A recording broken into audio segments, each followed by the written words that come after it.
Pardon the interruption, but I'm Mike Wilbon down in Miami for Celtics Heat Game 5 tonight. Tony Kornheiser, are you sitting on a floaty? Are you on like the that, water? don't you? Are you? I may not get to the arena. It's kind of hard to leave this. I'm just saying. It's lovely. What a good setup. Looks great. Welcome Stephen to PTI, A. boys Greeny, and Jay, girls. they can do it without me. They don't need you. Sit on the water. In today's episode, the quality of NBA playoff games. Lane Kiffin embraces name, image, and likeness, and Kendrick Perkins joins us for 5 good minutes. But we begin today with Dallas avoiding elimination by beating Golden State last night.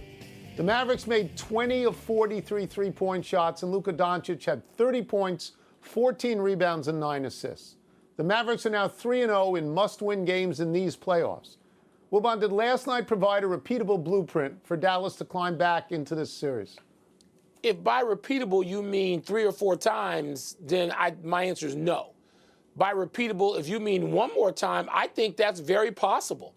I mean, I want to see how I feel going into tomorrow night's game, Tone, tomorrow night's game 5. But I might be willing to pick Dallas to win one more game, even though that game will be played in San Francisco, and then you would inject some drama into this if you got it to 3-2 after being 3-0, which no basketball team, no NBA team has come back from. But how many games in a row can you shoot the lights out from three-point land, which is what Dallas did? They hit a bunch of threes. Now, Golden State will give you one. I said this to you yesterday. Golden State, my favorite phrase is they hear the sweet Georgia Brown music, they turn it over 24 times, they'll give you one. That's not what happened. They only turned it over 8 times last night. But they didn't seem fully engaged to me, Tone. The Warriors didn't seem championship level engaged, which I do think they'll be tomorrow night. That will be a much more impressive win for Dallas to go on the road and do it, but I think it's repeatable once more. So let me be very clear on this. Golden State is not Phoenix. Golden State has players out there that have won championships. That's right. They got a coach out there who's won a championship. They are 8-0 at home in these playoffs, and they will get 2 more if they need them. Dallas is not going to win this series. I don't think Dallas is going to win another game. I mean, I really don't. Is it repeatable? Some magic repeatable formula for Dallas? What happened last night? As you say, they made a lot of threes. I have a couple of statistics here. They're 7-3 when they make 15 or more, and they're 2-4 when they don't. Is that a blueprint? No, because everybody takes threes. Just do the math. If you hit 20 threes, you got a chance to win. This is not deep science. And give me 20 seconds to say one other thing. I don't think that the players and the coaches could possibly have been at their best peak performance last night because of what was hanging over their heads. It's a great especially point, in the state of Texas. Especially in the state of Texas. Yeah. I understand this is a sports show and not a political show, but sometimes out of necessity, those things overlap one another. And I would just commend to people watching us, go back and read what Steve Kerr said in the pregame, and I will stand on the side of the street with Steve Kerr. Always, Tony, and you don't have to read it. I mean, people have YouTube. They got stuff on their phone. They can hear it because you need to hear the sense of rage, desperation, and purpose in Steve Kerr's voice. I love Steve Kerr, and never more than now at a very, very, very, very difficult time in this country. And thank God that Steve Kerr has the guts, the courage to understand that, yes, sports and culture do collide. And this is one of them. Everything collides in the culture. And good for Steve Kerr. The NBA playoffs have featured a lot of lopsided results, and Dan Wolken of USA Today wonders if the regular season is to blame. Wolken cites injuries to players like Joel Embiid, Chris Middleton, in wondering if the 82-game season is already too punishing at a time when The Athletic reports the league is discussing expanding the number of games by adding an in-season tournament. Tony, are you making the connection that Wolken does? No, I'm not. I don't necessarily connect those particular dots. As you know, I think the NBA season is too long by about 20 games. And I think that there are a lot of injuries. But I'm not saying that the length of the season automatically means you're going to have too many injuries. Mike, I remember a lot of playoff years when Bird and Magic and Jordan played every game. and played them, for 42 minutes every single game in the playoffs. And these are great stars. And those guys, there was an 82-game schedule then, and they played more games then than most stars play now. And they played more minutes then than most guys play now. So I'm not going to automatically connect this. I'm going to look at the notes for a second. There's a couple of small things that might help. I'm not sure if the first couple of rounds of the playoffs were best 3 out of 5, or if there was maybe a little bit more break between games in the conference finals. But that's not going to happen because TV subsidizes the league, and TV is calling that particular tune. I'm just going to stress that injuries happen, and it is not automatically because of the length of the season. Tone, I agree with you completely. And, I'll see Dan at some point. I'm going to call him young and remind him that was something you and I know, which is the format now of every other day in these conference finals for both East and West, every other day. That was the format years ago all the time. And there weren't necessarily lopsided games. Tony, I think the pressure, though, is greater. And when I say that, I mean the examination of every possession after games, between games. And I think people tighten up. I mean, I saw that sitting courtside in Phoenix in that Game 7 for the all-time lopsided game, which doesn't make any sense. And even Golden State was down 50 or whatever it was to Memphis. And I just see that dynamic is having something to do with how it plays out the next night. I think injuries do play a part, Tone, but I agree with you. I'm not going to connect it to the schedule because the schedule's been the schedule. It's been 82 games for a million years. Let me just say this, that the playoffs have been unsatisfying because of the margin of victory, because they haven't been close in late situations. There hasn't been drama. But if you get Golden State and Boston in the finals, people are going to want to watch that. And if you get 2 or 3 games that go to the buzzer, people are going to be very happy, and they're going to forget all about this particular thing. Work on the ending of the game, because nobody wants to see a guy dribbling out for 20 seconds in a 12-point game. We move on. By the way, Tone, real quickly, by the way, let me mention this. Remember, there are things called the Memorial Day Massacre, because the Celtics of Bird and the Lakers of Magic have blowouts too. And then everybody talked about it on the off day. So a lot of this is simply people being too young and silly. They don't know anything that happened before they were born, before this morning. There were blowouts all along. Certainly nobody calls us too young. Not even you calls us too young. Wilbon, I know Lane Kiffin is not your favorite guy. No. But in an interview with Sports Illustrated, Kiffin talked about the reality of name, image, and likeness and its colossal effect already on college football. Kiffin believes NIL is the main reason, if not the only reason, recruits pick a certain school. Straight cash, homie. And Kiffin doesn't blame them one bit. Is Kiffin right that the old days are gone and everyone should start looking at college football as a professional sport now? I mean, it's fine for us to peg this to the news of Lane Kiffin talking, but Lane Kiffin's not the one. He's not the golden child whose voice speaks out on this, in some revelatory way. He isn't. He's one of everybody who understands it. Because anybody who's associated and pays close attention or is involved in college sports these days understands that, Tony. I told you, we talked about this 10 days or 2 weeks ago. And the question was, what can the NCAA do? And I said, nothing. The NCAA can't stop me from creating an NIL situation if I wanted to with a certain kid or a certain recruit or me or my friends, the people in my text chain. So Lane Kiffin is just stating the obvious. No, it's not going back because people are going to follow the money. And that's going to happen particularly in football and basketball, but other sports too, depending on what's big on your campus. If on your campus, like the one I belong to in Evanston, Illinois, lacrosse is a huge thing and you've won 7 national championships, NIL might really change the recruiting battle. I hope so. For that sport. So it depends on the sport you're talking about in the specific context you're talking about. But no, it's not going back. Neither is the transfer portal. College sports is going to go away, Tone. It's going to go away the way we've known it. Not going to exist at all. And we can credit whoever makes that observation then.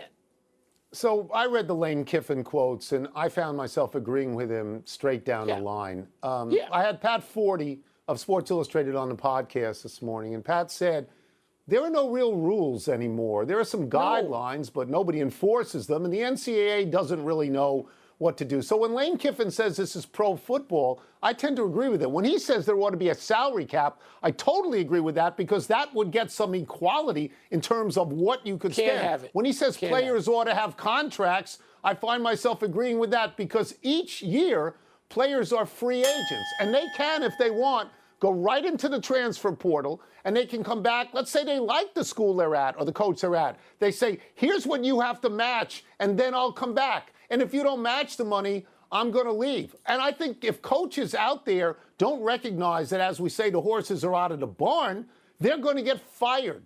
I think this helps the really established coaches, because I can't imagine Nick Saban being outbid for a certain player if he wants him. But one other thing, Mike, the boosters now, I think, have more power than ever. They're like the owners in pro sports, Kiffin says. Yes. He says they can fire a coach. You go to a coach, I paid this kid $1 million. You got to play him. Tony, coach says no. You're Tony, fired. they can fire You're coaches fired. for the last 20 years. That's why I'm Amazing. saying this is not a revelation from Kiffin. It's the truth. I just think and I agree with him. you don't like He's Kiffin, just but, speaking yeah. to the amen chorus. That's all. Let's take a break. Coming up, why is Bam Adebayo struggling so much against Robert Williams? We're going to ask Kendrick Perkins. We'll also ask him what Jimmy Butler needs to do for the Heat to win tonight, presuming that Jimmy is healthy and in that lineup, which I presume he's in the lineup. Let's get back into the NBA playoffs with a man who was standing courtside in Miami while Wilbon sits on a set 6 miles away. Hey, our I'll great get friend, there. I'll be there. resplendent in red. I'll be there for the tip. Kendrick Perkins, our best friend. Let's start with this. Let's start with the game tonight, the Celtics and the Heat. There's a lot of focus on Bam Adebayo's struggles against Robert Williams. You're a big man. Why has a big man like Williams been so effective against Adebayo? Well, when you look at it, it's not just because of Rob Williams, right? It's the tandem of Al Horford and Rob Williams, right? You have Al Horford on the defensive end who's guarding him outside on the perimeter, through the dribble handoff action. And then you have his safety net, his younger brother, a guy that's jumping off a pogo stick back there protecting the rim and waiting on Bam to drive. And now they double teaming him basically on the defensive end. And then when you go on the offensive end, think about this for a second. Bam was not effective for the Miami Heat defensively. Why? Because Rob Williams opposed that lob threat at the basket, which makes Bam think about going help. Now you have those driving gaps for Jason Tatum and Jaylen Brown and others to get a clear path to the basket without having to worry about Bam Adebayo coming to help.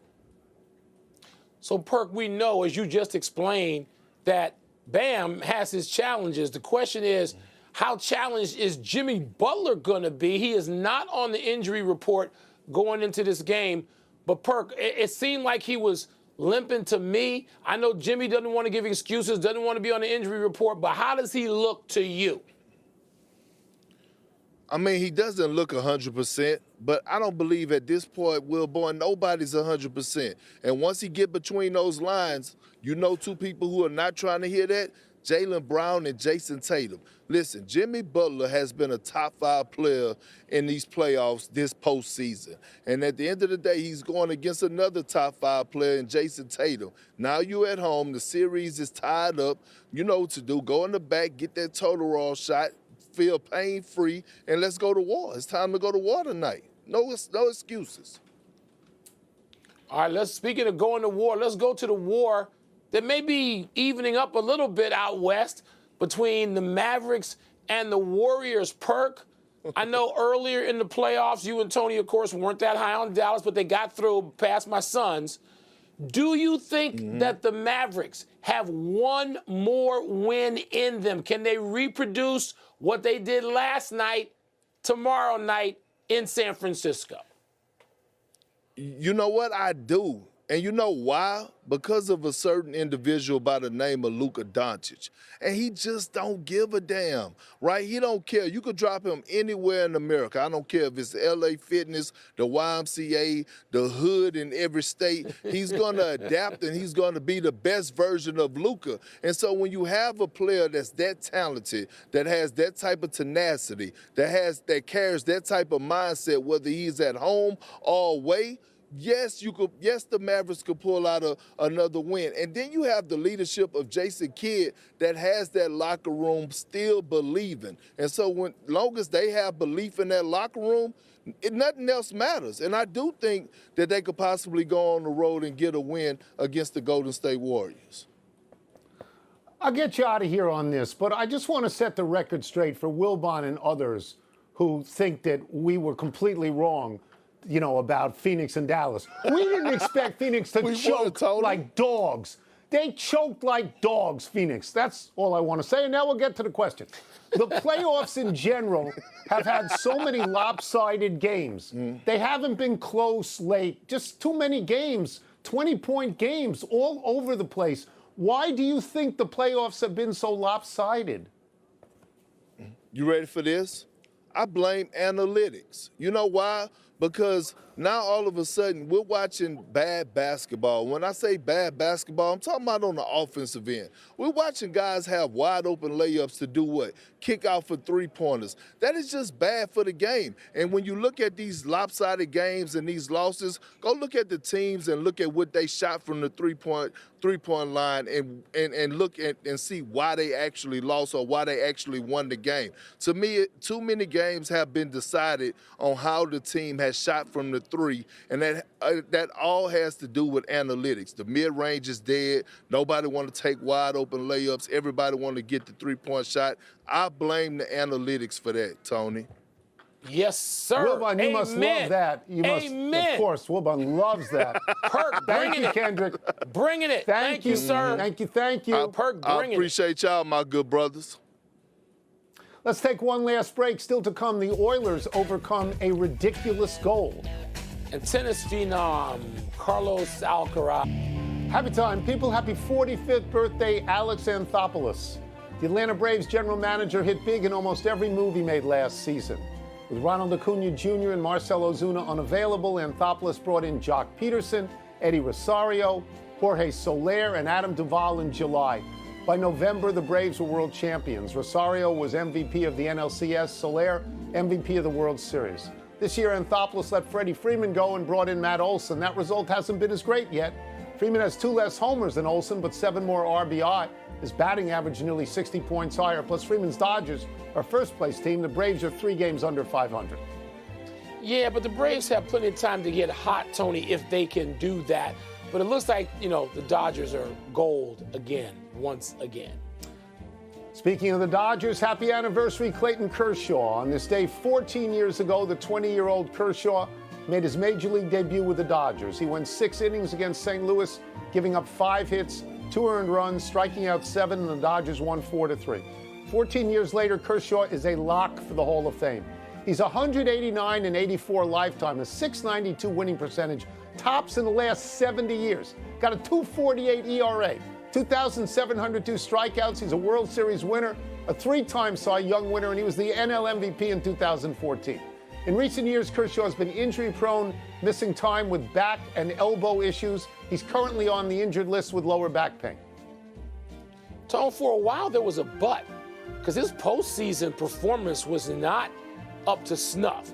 But you mentioned the World Series, which is accurate, and he got it turned around enough to a degree where we don't lead now with the but of his postseason play, which we did for a while. Agreed. Happy trails to Game 4 for the Flames. Calgary lost to Edmonton despite this absurd 132-foot goal by Rasmus Andersson that got past Edmonton goalie Mike Smith and tied the game at 3-3 in the third period. It was Calgary's 3rd straight goal after falling behind 3-0. But momentum is a mercurial thing. Calgary gave up 2 goals and lost 5-3, falling behind 3-1 in games. In other playoff hockey news, the Rangers tied their series with Carolina at 2-2 by spanking the Hurricanes 4-1. Igor Shesterkin turned away 30 shots from a franchise that is attempting to bar Rangers fans from buying tickets in Carolina, a cheap stunt that the NHL is too gutless to countermand. The Rangers could be, and Shesterkin specifically, the best storyline of a postseason with a lot of good storylines in the NHL playoffs, Tone. One omission, Colin Kaepernick will reportedly work out for the Raiders. Your thoughts quickly. The Raiders, that would be the franchise. If anybody brings him back, it would be the Raiders, big if. Let's go to the big finish. French Open. Let's do it. Carlos Alcaraz advanced in 5 sets today. Are you impressed? Yeah, he was down 2-1 and faced a match point. So, yes, he's still in there slugging it out. 4 seed Maria Sakkari, lost at the French Open today. Is that significant, Tom?